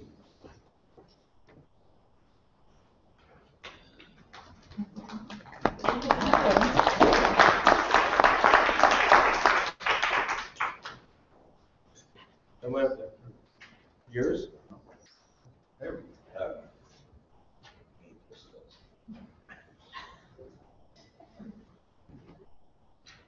Well, good afternoon. I'm Jack Crane with CIC. We're Chicago's, well, actually it was, I'm going to talk specifically about a new fund that we have for 1 to 4 unit properties. A gentleman asked me just a few minutes ago, he said, well, I thought CIC just did multifamily, and that's what we're known for, doing acquisition and rehab financing throughout Chicagoland for highly distressed multifamily properties, 6 units or more. But the good news is that through the Preservation Compact, which is an affiliate of ours housed at CIC, we addressed this whole issue of thousands of single-family properties that are now vacant and distressed, and how can CIC be a part of turning those properties around. As many of you know, 50% of Cook County's rental properties are in the 1 to 4 unit property criteria. So there are a lot of single-family homes throughout the county that are rental. So one of the issues that we found, one of the biggest need that we found in talking to investors who are buying these properties is that they could come up with the resources to acquire these funds, rehab the funds, but there was no takeout fund. In other words, they could use their own resources. That might be investors, banks, hard money lenders, etc., to acquire and rehab, but then there was no takeout to recapitalize the investors so that they could buy more properties. So we put together a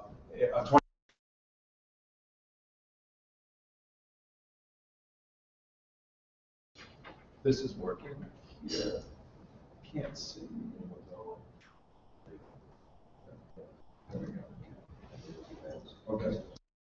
That's a $26 million pool, and we want to thank them very much.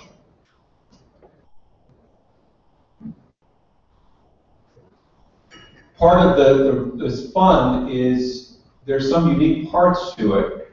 One is that there needs to be a minimum of 9 units total to participate in this fund. In other words, 9 single-family homes, 3 flats, some combination of 9 or more before you're eligible for this financing. Another criteria that's unique to this fund is that the 9 units, the majority of those 9 units need to be in the same neighborhood because we're looking to have impact in a localized way. In other words, 9 units in Englewood or 9 units.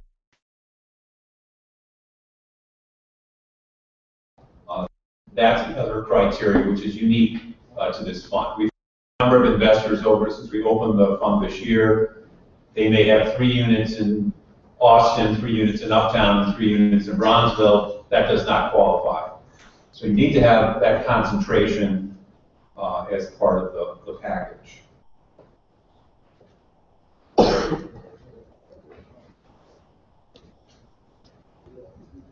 This is the basic criteria, underwriting criteria, basic terms, I should say, for the fund. It's a 10-year fund, 10-year term, 15-year amortization, loan to value of 120%, and I'm going to get back to that. Loan to cost of 80%. Debt coverage minimum of 1.25. We'll have a first. There's no prepayment penalty. So if you want to get attractive financing down the road, it's okay if you pay us off. And it's a full recourse loan.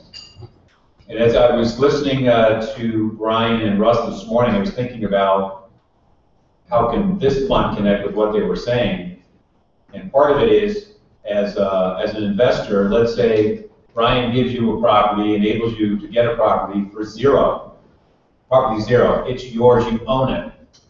It costs you now $70,000 to rehab it, and that's all terrific. You're given the property, so the investor goes, wow, this is fantastic. It now costs you $70,000 to rehab it, but here's the bad news. The appraisal is only $47,000. So that's really the issue that our fund is addressing, and that's the issue. That's the reason why it's ending up in the land bank. Is that private investors are not attracted to buying these properties because the market value is not there, as we know. I could get into that more, but I won't. But the good news about our fund is that we will actually lend 120% of value. In other words, in this particular scenario I was throwing out, it costs $70,000. We will lend $56,000. Let's say it costs $70,000, the value is $47,000. We will lend up to $56,000 on that property because that's 80% of the cost. So the investor would have to come up with $14,000. That's very unique. You're not going to be able to go to your local bank and get that kind of financing. And that's the way that we're trying to stimulate and stabilize some of these neighborhoods. So what you would have to do to get to our fund, of course, is do 9 of these, or 3 properties with 3 units. And as long as the debt coverage, and that really is our primary underwriting criteria, as long as the debt coverage is 1.25, in other words, the income is 25% higher than the debt service, you'll be fine. And it will qualify for our fund. I think we were getting a lot of calls because we're known as providing acquisition and rehab funds. We don't do this on this fund. The very good news is my friend Rob Rose at the end here at CCLF will do that. So we have a lot of partnerships we have a partnership with CCLF whereby they will provide the acquisition, aggressive acquisition and rehab funds, and Rob will talk about that. And then once you accumulate 9 units, you can walk over to our shop and we will refi Rob's loan, and then you can continue to use CCLF's funds to buy more properties. Because that's part of what we're trying to do, is to create a pool of investors, responsible investors, good investors, who are going to take these distressed properties, do a good job rehabbing them, and be responsible managers.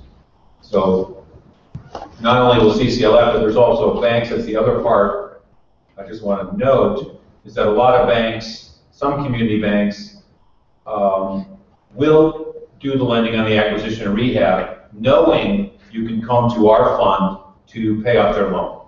A lot of banks, community banks especially, are interested in the short-term loans, 6 months, 1 year. They will give you a line of credit secured by this property. They'll especially give it to you if they know there's a takeout. So part of what we're doing for investors is you can sit down with us, and we can sort of what I would call pre-qualify you. We're not going to give a letter that you're pre-qualified, but we can talk to your bank or your investors and say, yes, based on this criteria, we would take out the loan. So that's the basic program.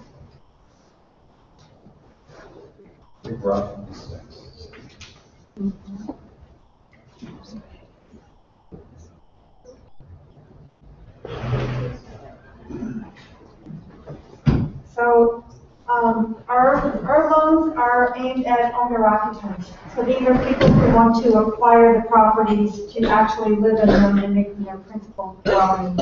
And we make loans to homeowners.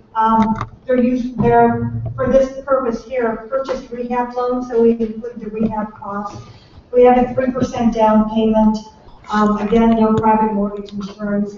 One of the things that makes us unique over a bank is that we're completely fine with taking deed restrictions and covenants that are usually behind us. So in other words, we have no limit on the combined loan to value, especially when it's soft debt in a subordinate lien position. We have down payment assistance that's available, but the amounts and terms of that are subject to the various funders who give us this money and their restrictions. When we say rehab loans, we also have a staff that goes out, inspects the property, works with the homeowner to develop the scope of work. As we primarily are making sure that code violations, the housing is brought up to housing quality standards, essentially livable, but obviously a homeowner also has other things they want to do. So we do help provide the scope of work, writing up the specifications, working to make sure that there's multiple bidders for that, and then working with the homeowner so that they can select a contractor. And then once the loan closes, working again with the homeowner and the contractor as we go through the construction process.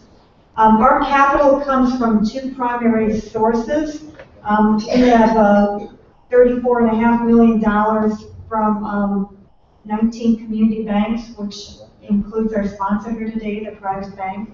We also have funds now from JP Morgan Chase, which helps to provide some of the loss reserves that we're using for the $34.5 million. And it also lets us do some unsecured home improvement lending in some of the same communities where we're doing these loans or where the land bank is active. And that's primarily to help those homeowners who need to do improvements to the property, but essentially because of the value collapse, have no equity in the property.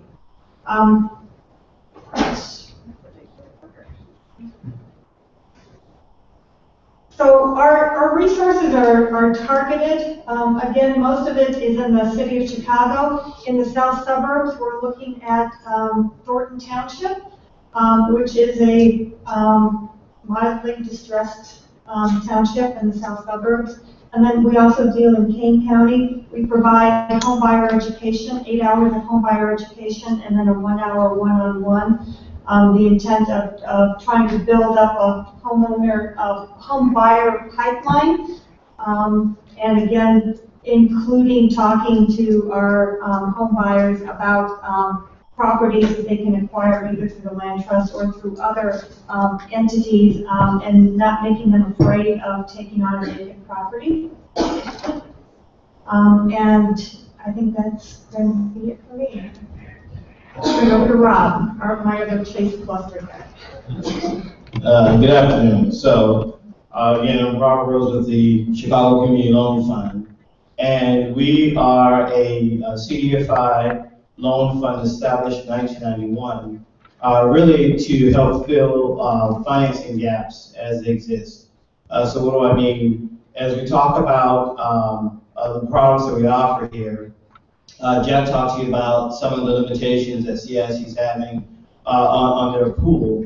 So if you're looking to finance these properties, we are able to provide the acquisition and rehab financing, as well as offer the in-loan or takeout financing for properties that do not meet the 9 property criteria. So the whole idea is that we as a fund, in our history and in particular with this program, are helping to fill the gaps such that together we offer a full comprehensive approach to financing in this space. So our priorities in terms of CCLF, we tend to work with smaller groups, and we're comfortable with that. We tend to work with grassroots groups, smaller developers, nonprofit organizations, faith-based organizations, all of which the size of the group doesn't concern us so much. We do want groups that, one, have knowledge and passion about the areas in which they're working, and two, have an interest in growing their capacity. We have a number of groups that we work with one property, and from that one property, we've been able to build them up to 5 and 6 properties, through the course of working with them. So if you're a new group, I get this all the time, what if I'm a new group? A new group by itself, we wouldn't work with, right? Just brand new out the gate. But what we say to new groups is, new groups, find someone with experience who will sponsor you, who will guarantee your loan, who will form a joint venture with you. You have the passion for working in an area, but we do need you to have someone who has some experience to work with, because part of the bubble and part of the issue that got us here was a lot of inexperienced people jumping into real estate space, chasing returns, chasing flipping premiums, and if we're going to get ourselves and stabilize these communities, we need people who have a good working knowledge and understanding of how to properly rehab properties, properly find renters if they're going to rent, knowing how to source potential home buyers if they're going to sell. And we're interested in working with people who can identify those groups that have that knowledge they can work with. So if you're a new group, be creative about who you partner with. Bring that partnership to us. And we can certainly make it our best efforts to work with these groups. So how will we support the land bank? I'll talk about how we support the land bank, and then I'll talk specifically about our product in the next couple of slides. So in a couple of ways, right? So primarily, we are looking to support it with our 1 to 4 unit product, and I'll be talking about that in the next couple of slides. Being able to help groups acquire and rehab those properties, helping them to aggregate those portfolios either for a CIC takeout or for some other bank takeout. Some people have banking relationships, but they need to have a certain threshold before those banks will be interested in doing those property acquisitions. Our product can help with that. The other part of it is that we have a very strong referral network with developers, with rehabbers, with government and nonprofit organizations, and tapping you into that, whether it's us helping you think through your strategy, us helping you connect with a unit of government or with a organization. Part of what we really bring to the table are those relationships and the willingness to help broker those relationships such that you can have a successful project. Okay. Okay, okay. Thanks. So our project is available for 1 to 4 units. as we talked about before, you probably heard many times, this asset class has a difficult time attracting capital, especially for the investors. Right?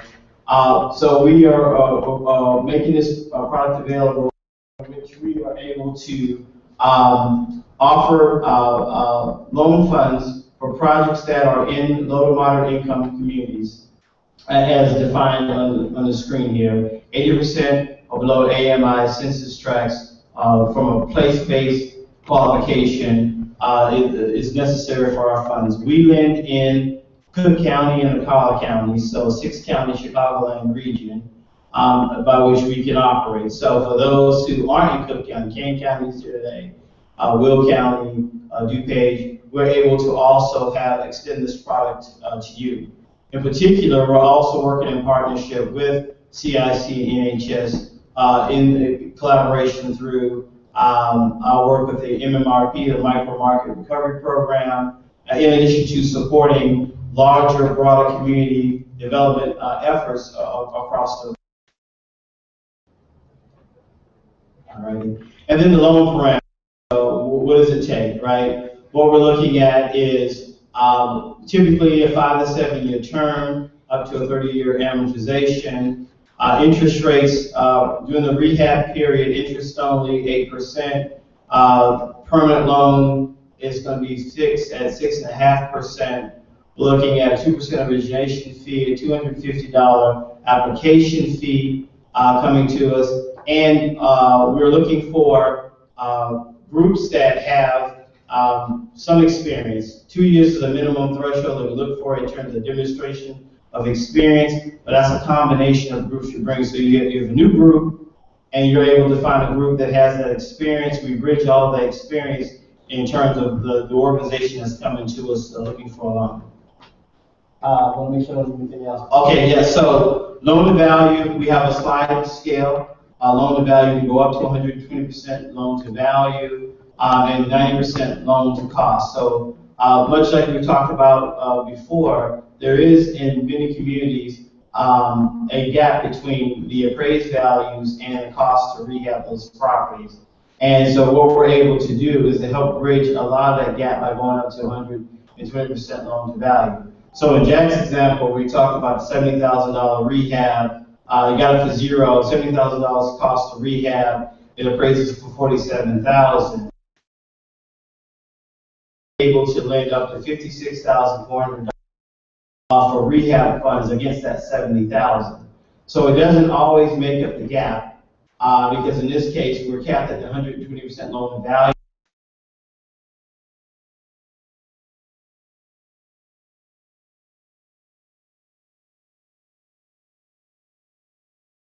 Available for rehab that you wouldn't have access to in any other situation, and certainly our rates are going to be much more favorable than hard money lenders. And if you're looking for investors out there, they're typically going to want anywhere from a 15 to 20% return on their money. So again, we think we have a compelling product to offer. It works in concert with what we talked about. Our goal isn't to compete with anyone. It really is to help fill that gap. So we have customers that are CIC customers that want to use our product to aggregate to the 9 units. That works out perfectly fine for us. Our acquire, rehab, and sell the property. You can do that as well. Take out, once you take out our construction funds, you can do the property as you need. 2 caveats to that. One, we want to make sure the house is being sold at an affordable level, right? Our back of the envelope calculation means that these houses are sold for a price of $250,000 or less, okay? 2, we want to make sure that you have a demonstration of being able to sell these properties. So this is having some working agreement with a broker or realtor company that knows how to pre-qualify and sell. This is working with NHS or a number of other groups that offer that financing, working or having an arrangement with your banking institutions. But we do want to make sure and understand that you have the capacity to find responsible home buyers and to be able to sell the properties. And then we can also support a purchase, rehab, and sale strategy. That's it for me, I think, so that's live. Yes, you open for questions. So, yeah, questions, I'm sorry. There's one. Mr. Crane, on your program, does it have to be 1 to 4 units, multiple units that add up to 9, or can it be one property that has 12 units? The fund I talked about, it has to be 1 to 4 units that adds up to 9. But if you have a 9-unit property, we have terrific programs for that. So. I have a question. Mr. Crane, your loan with CIC, are you able to hear me? Yes. Yeah, your loan with CIC is full recourse, as I understand it. Correct. Now, there's many people in this room that would like to do deals with CIC. Recourse may be an inordinate burden upon whoever would like to do the deal, who does have a track record, because they may say, well, I can go to my bank, and maybe it's the top 10%, top 20% that there's recourse. But your loan is full recourse. Don't you have some other way of doing a loan and feel comfortable with it, with some other type of recourse, or partial recourse? That's a good question. I'd be very surprised. I'd be delighted if banks, your local bank, was only taking a 10, 20, 30% recourse. That would be very unique. I think full recourse, we've done full recourse lending for 30+ years. So it is an issue. Frankly, one of the other issues that we've seen especially with the smaller, medium-sized investors, is that a lot of the good investors failed 5, 6 years ago. So their credit is not very good. And I want to say that because we're a mission-driven institution, we will take a hard look at that, because I think a lot of good investors want to get back into the real estate development business, and we are not going to be looking at your credit score so much as we're going to be looking at your track record and why you failed. There's a lot of good reasons why people failed during the deep recession. So I think I just wanted to add that it's sort of another side of the whole credit question. And I like to add on to that too as well, around the question of recourse. Part of our loans are also full recourse, and the logic behind that is we want to make sure that we're doing responsible lending, and to the extent that a person doesn't feel comfortable with having full recourse in the loans they're getting, tells us something about, or it serves as an additional hurdle in terms of how much more debt they want to take on. So while it's very common for larger scale properties to do partial recourses and release of recourses, what we're talking about, for the loans that I'm talking about, average size is $100,000 loan. If you're unable to do full recourse $100,000 loan, I probably will not be able to make the loan at all, because I think that's a reasonable expectation for the dollar amount and for the type of lending that's being done. So these are small groups that I'm dealing with, but even with 9 properties, you're talking about a loan that probably won't exceed $1.5 million. Full recourse, I think, is more than warranted for this type of lending. Mr. Crane, I'd like to respond to your answer, because it seemed like in your answer you left some opening for non-full recourse. According to that answer, let's use a hypothetical. Person has a clean record, never went into default, never went through a foreclosure. I'm just saying the people in this room have never gone through that particular situation. You left an opening here that said, in my mind, maybe there's a reason why we don't need full recourse. Could you explain that, please?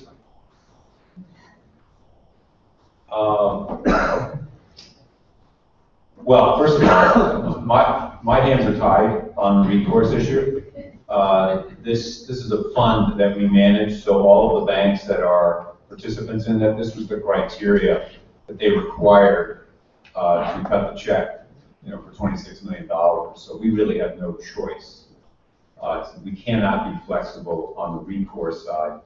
The place where we can be, I won't say flexible, I would say thoughtful is on the credit underwriting side.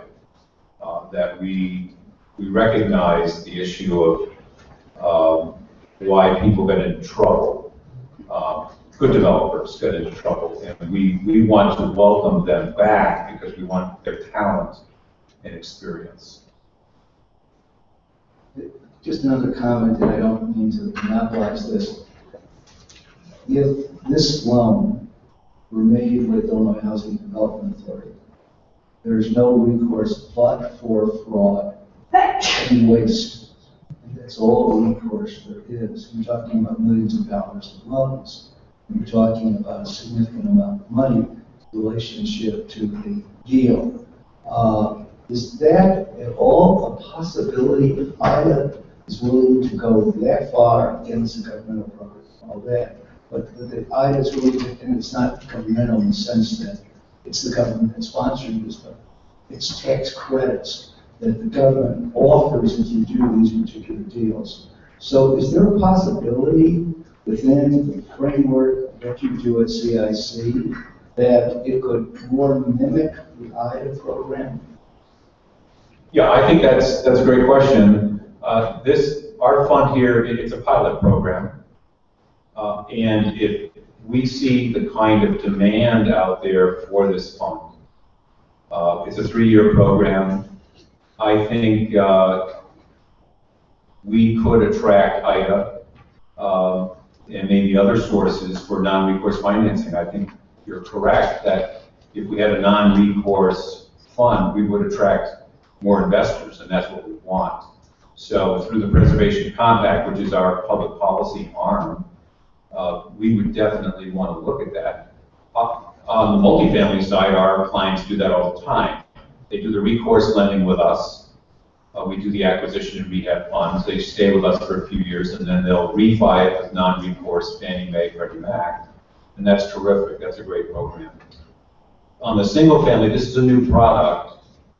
So I think if we see that kind of demand, that's when we can go to IDA and say, this has been successful. We've done 500 homes.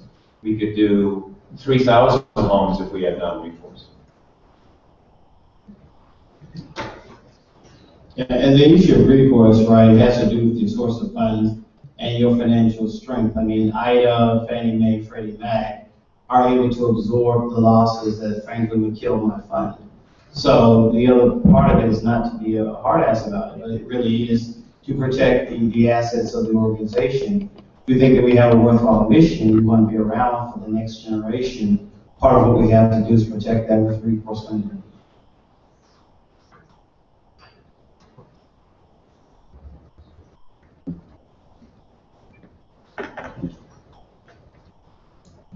So it looks like if there are no more questions, we've come to the end. If you can just give me a few more minutes, I just wanted to make some closing remarks. So first of all, thank you to all of our panelists. A huge round of applause.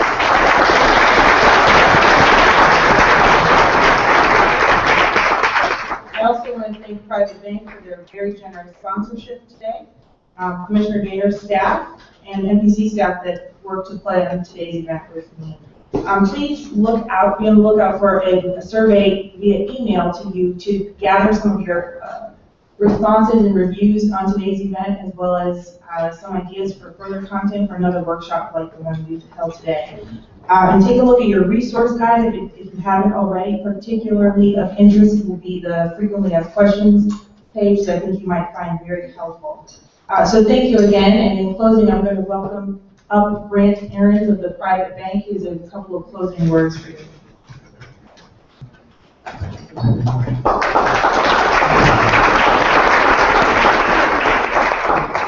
Thanks, Janina. My name is Brant Aarons, and I'm president of Personal Client Services at the Private Bank.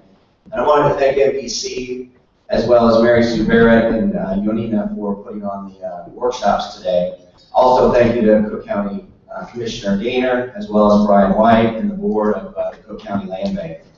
I'll make this pretty quick because I know you folks have been sitting for a long time today.